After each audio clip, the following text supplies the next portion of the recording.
Sveiks, Anna. Sveiks, Rēni. Jā, nu ko, esmu uzaicinājis tev ciemos pastāstīt par savu māju, jo parasti ir tā, kad, kā saka, kurpnieks bez kurpēm, bet tu esi tomēr speciālists ar lielu pieredzi. Cik zinu, tātad tu esi izgājis cauri, bijis par siltumizolācijām ļoti konkrēti bijis iekšā tēmā, jā.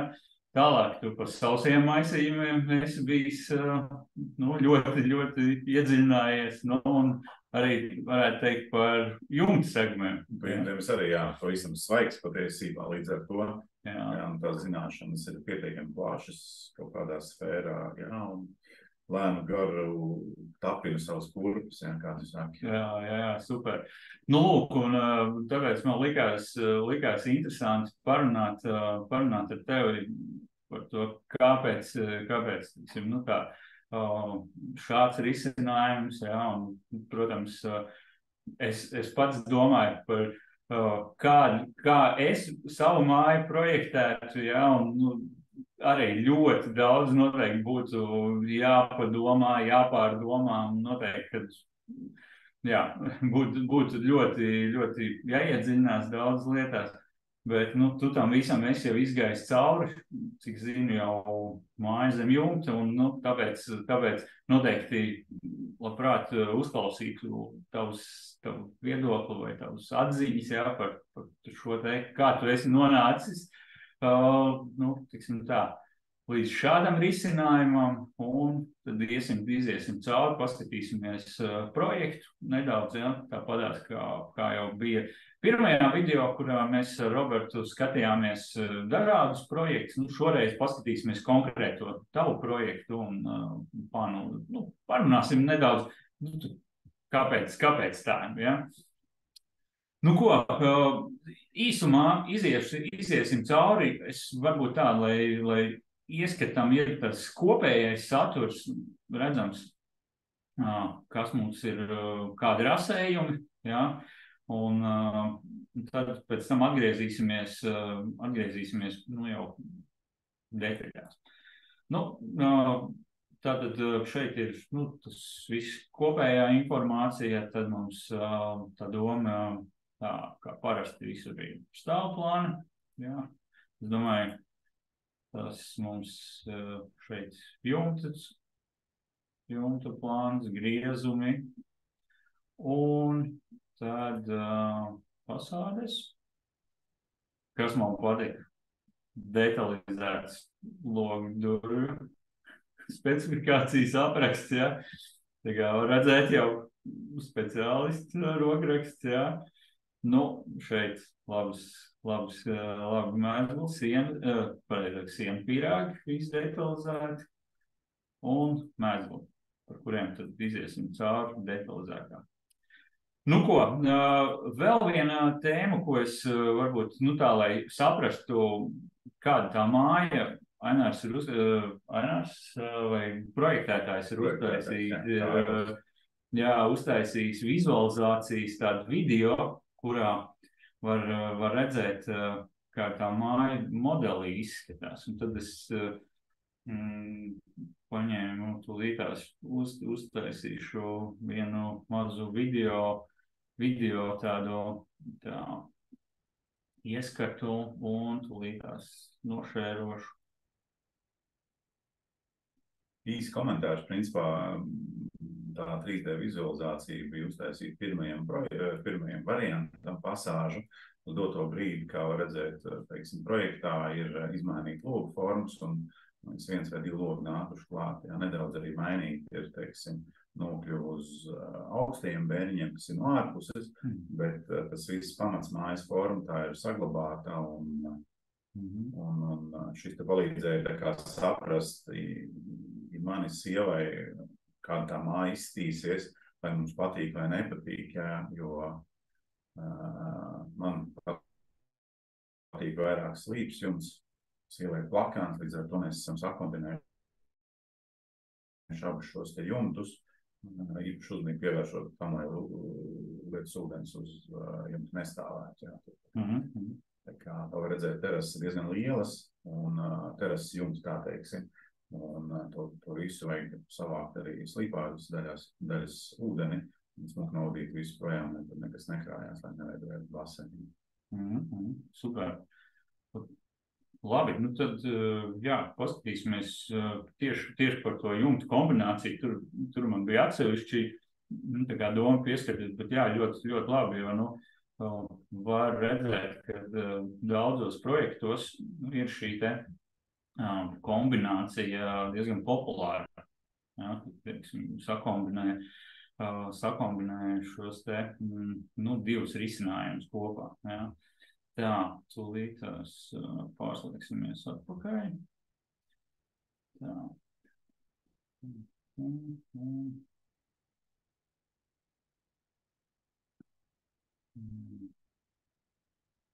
Lūk, un jā, tad sākam varbūt, tāds kopējais konstruktīvais risinājums ir plātnes veida pamati, jā. Varbūt, tu vari pats varbūt tāds īsumā ieskicēt, kāda bija tā sākotnējā ideja un vai palicis arī? Palicis ir tas pats, jo pēc gultas prasībām bija jāpaceļ vismaz par pusmetru no zemes līmeņa, jāpaceļ augšā grīdas līmenis, jo reiz 50 gados ir iespējama aplūšana. Līdz ar to jātiek sagatavot būvvedre, nomainīt grunts, un faktiski uz zemes, uz smilts tika salikts XPS ekstrudētais putpolsterols, biezumi bija 170 līdz pat 300 milimetriem, jo viens bija pieejamība materiāla, teiksim tā, un mums arī bija, teiksim, lai panākt nepieciešamo līmeni, jo tādā brīdī, teiksim, tas putpolsters bija lētāks par betonu, līdz ar to, teiksim, to brīvo kaimiņu gan teica, ka īsti rītīgs es neesmu, bet plāksnē ļoti labi iebetonējās, iekšē ir ielikts visas komunikācijas, tad viss nepieciešamais apkure, kanalizācija, ūdens apgāde, tad tas viss ir iekšā, un faktiski pēc nelielas, teiksim, apstrādes tā grīda faktiski jau ir lietojama, bet pietiekami līdzena un plūda. Tev ir, jā, uzreiz varbūt paskatīsimies to grīdu, jo es esmu dzirdējis divas versijas. Viena ir tāda, kur ir cilvēki, kas saka par to, ka uzreiz betonu plātnē liek silto grīdu kontūru, un ir tādi, kas saka, kad ir jāliek virsū, ja, ir, tad betonu, eštrika klons, ja. Kāda tavu versija? Tu uzreiz, es skatos, ka ir viens slāns, un tu ļoti grūti pateikt, teiksim, es grīdām tā kā uz tu neesmu, teiksim tā, bet es izpētīju, kas notiek, es aprunājos ar vīriem, kas taisa grīdas, un es neredzēju iemeslu, kāpēc man vajadzētu taisīt papildus kārtu. Jā, līdz ar to, ja tas viss ir iekšā, teiksim, labi, mēs varam pieņemt, ka tā grīda būs masīvāk, viņa grūtāk uzsils, jā, bet viņi tikpat ilgi dzisīs. Jā. Līdz ar to tur būs ļoti liela inerce, un tas viss ir, teiksim, monolīts, un tad nebūs nekādas, teiksim, nākotnē, bet es domāju, problēmas nebūs, jo vēl joprojām ir uzlikt monometru, pamats ielikt 2 gadus atpakaļ, līdz ar to tā plātne vēl joprojām zem spiediena, es to visu redzu, un spiediens nav mainījies, tā kā viss strādā. Jā, tā kā no tā viedoklis grūti par to. Jā, un tad sanāk, kad pēc tam ir grīdas segumu lietas virsū, vajadzīgo parketu un flīzi, un principā pat var arī taisīt, teiksim, tās dekoratīvās grīdas saucamās, jā, plānkrā. Jā. Vienīgais tas, ka jāskatās ar tiem līmeņiem, jā. Ok, skaidrs. Jā, tas tavā gadījumā, jā, tu jau esi pieņēmis lēmumu, pa vienu risinājumu, jā, super. Labi, tad jā, atgriežamies pie sienām, un tad cik es saprotu, tev pamata konstrukcija sienām ir bloku mūris, vieglu betona keramzīta. Keramzīta betona sienas, 250 mm, 5 kPa. Un paredzēta siltumizolācija 250 mm. Wow. Tas jau tā kārtīgi, jā. Zini kā, ļoti interesanti. Mēs paguvām saņemt būvatļauju īsi pirms izmainījās šīs siltumtehniskās prasības ēkām. Un jāsaka tā, ka pat ar šādu siltumizolācijas biezumiem bija ļoti grūti panākt iekļauties normatīvā. Uz jautājumu, kāpēc tā, tad atbilde bija viennozīmīga, tad debes puses un arhitektūra. Tātad, ja es taisītu vienkārši kubu, tad es varētu izpildīt šo te normu. Jā. Un tiklīdz ir, kā lai saka, kaut kāda izvirzījumi, stūri, viss pārējais, apēnojumi, uzreiz to nav iespējams. Jā, Okay. Līdz ar to, jā, es kā cilvēks, kurš saistīts, esmu diezgan daudz ar siltumizolāciju, tad, kāpēc maksāt par apkuru, izdarīsim vienreiz, jā, kārtīgi, jā. Paliks tālāk, dārgāk, tāpat vēl noteikti. Okay. Bet vēl viens jautājums pirms ejam tālāk. Kāpēc bloki nevis koka karkas? Jo tu par to... Labs jautājums. Noteikti karkas mājai tā inerce būtu ievērojami mazāka. Un laikam, kā tādam kārtīgam latvietim, tomēr gribās nekoka karkas ēku. Es pieļauju, jā, vasarnīcai jā, pagaidu kaut kādam jā, bet, ja es būvēju vai domāju, ka tas būs tādam ilgākam laikam, teiksim, varbūt dēls vai meitas, pat kādreiz dzīvos, kad manis vairs nebūs šeit savu, tad tāda paliekoša, jo jāatzīst arī, ka tās karkas mājas nevienmēr viņas rūpnieciski uzražo tā, kā viņas vajadzētu. Protams, var strīdēties, bet jā, tas tāds. Tas laikam, jā, tāds mūžs tagad varētu teikt sens jautājums, bet, labi, kādreiz bija tā, ka dominējoši bija mūra mājas un, tiksim, koka karkas bija izņēmumi, tad tagad jau šobrīd, dominēja koka karkas mājas. Man no savas pieredzes, es varu teikt, man ir nācies atkal redzēt labus piemērus koka karkasam. Nē, es netīdos, ka ir labi piemēri, viennozīmīgi, jā, bet, teiksim, tad jābūt pārliecināti par meistaru, kas strādā. Ja nav pārliecības, tad tikpat labi noteikti es redzēju mājas ar ļoti sliktu rezultātu. Jā, tieši tā, tāpēc. Nespēja iepazināt. Jā, un tāpēc līdz ar ko tas ir tāda tēma, jā, par ko noteikti ir vērts izvērtēt plusus, mīnus noteikti sākot savu projektu, jā. Un tad, labi, tad es saprotu, jā, tad keramzīta bloku mūris un tālāk siltumizolācija un jumtā, kā sanāk jumta konstrukcija, tev bija kopnes vai uz vietas gatavot? Uz vietas gatavs saliks pāris, jā. Pie kam interesanti noteikti fiksēs tas, ka man ir kombinēti divi jumti. Man ir siltināts jumts virs šeit var redzēt. Telpas, jā, kopā ar tādu andresolu, un tas sajiet vienā plaknē kopā ar nesiltinātu jumtu virs augstiem bēniņiem. Kāpēc augstie bēniņi, un varētu teikt salīdzinoši lieli, ja mēs pastīsimies vecas lauku mājas, mēs pastīsimies arī pašā Pīldevas muzejā, nav apdzīvot bēniņu, jo es zinu, ka, teiksim, šādas telpas vai man būs jādzesē, vai arī tur būs neciešama karsts.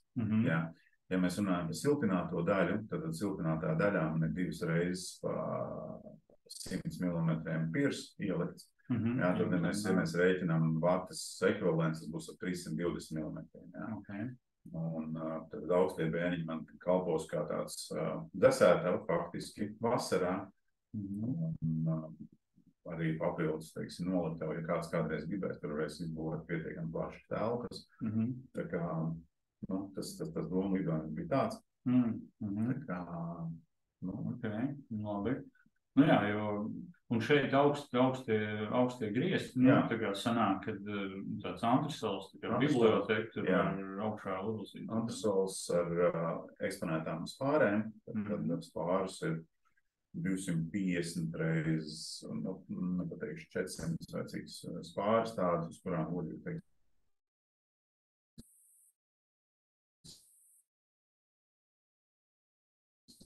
šī siltinātā konstrukcija. Tev sanāca līmēt?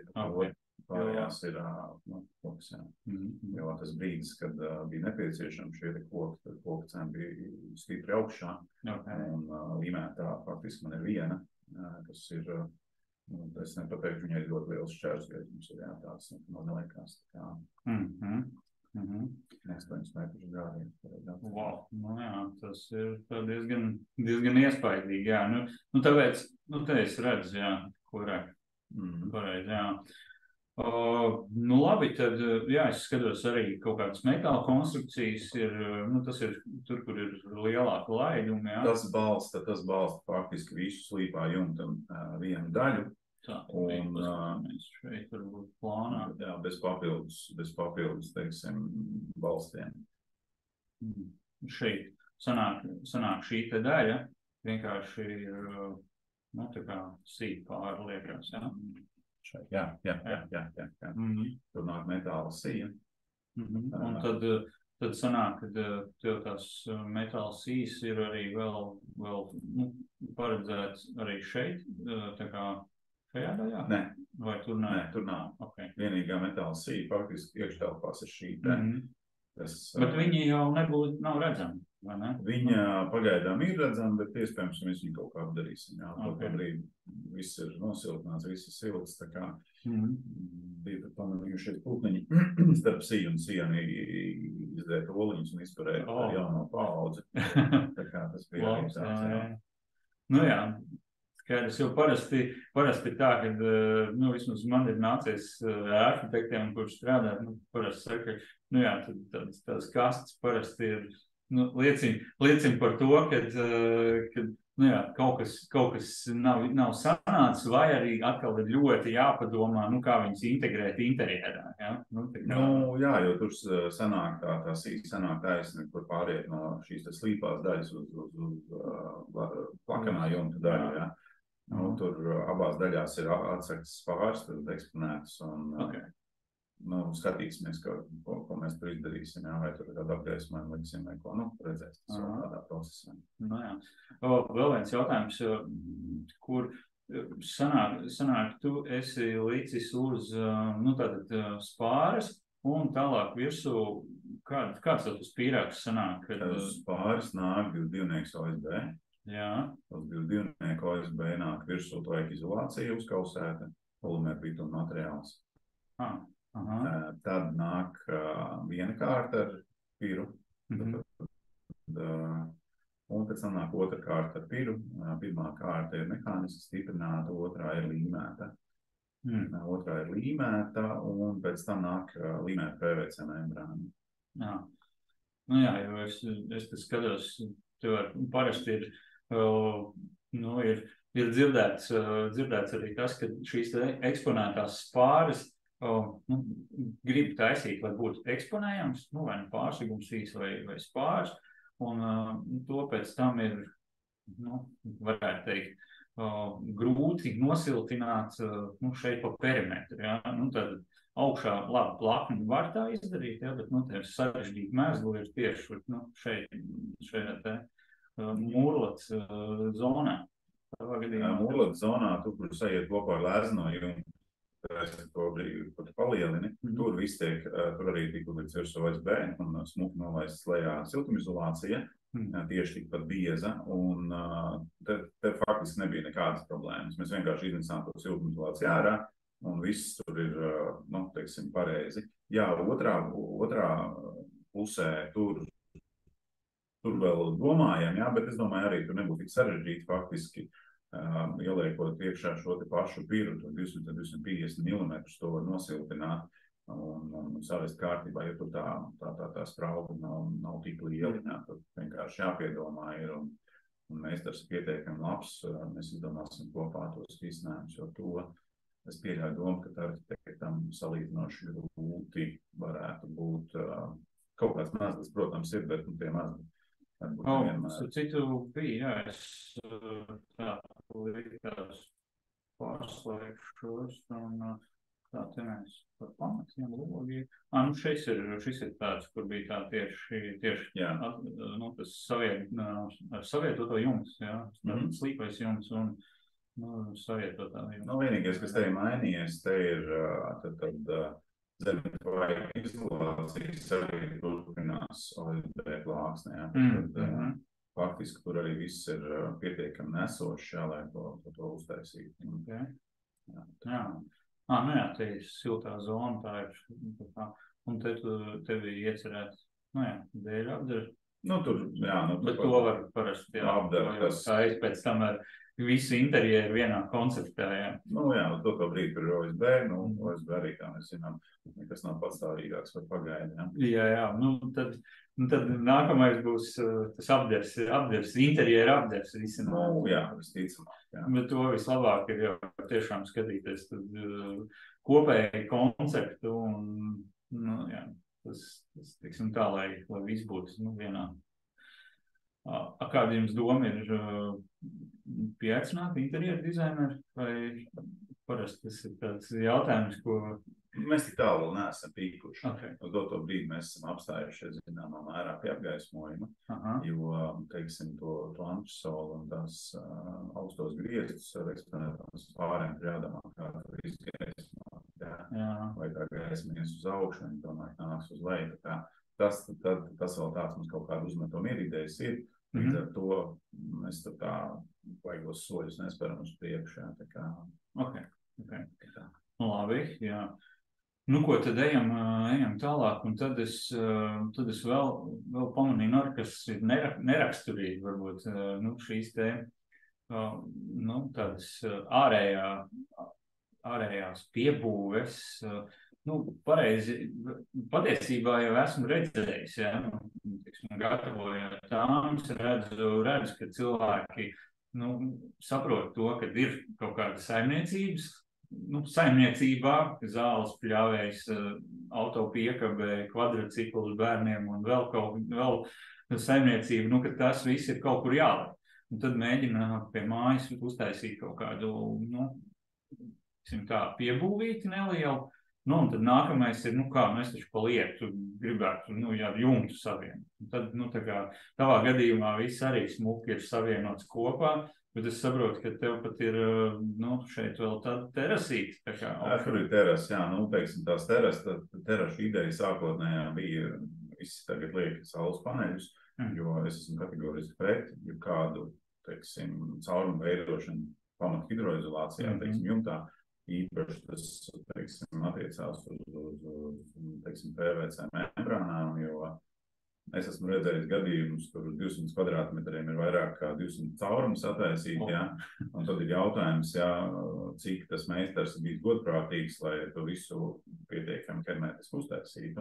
Tāpēc ir terases, tad uz kurām es varēšu izvietot saules paneļus vai kaut kādas siltā ūdens sagatavošanas. Jā, tad tās terases lielas, un savukārt es neesmu cilvēks, kurš tur mašīnu garažā, jā.